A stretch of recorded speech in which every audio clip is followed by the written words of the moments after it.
Եվ մինչ նրանք լսում էին այս, Հիսուս մի առակ էլ ավելացրեց նրա համար, որ ինքը մոտենում էր Երուսաղեմին, եւ նրանք կարծում էին, թե Աստծո արքայությունը շուտով հայտնվելու է։ Նա ասաց.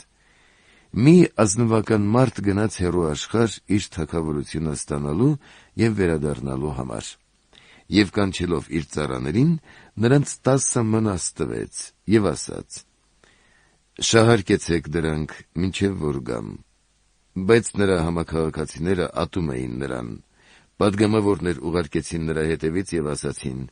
«Մենք չենք կամենում, որ դա մեր վրա թագավորի»։ Եվ ազնվականը վերադարձավ իր թագավորությունն ստացած եւ կանչեց այն ծառաներին, որոնց տվել էր դրամը, որպեսզի իմանա, թե ով ինչ էր շահել։ Եկավ առաջինը եւ ասաց. «Տեր, քո մեկ մնասը 10 մնաս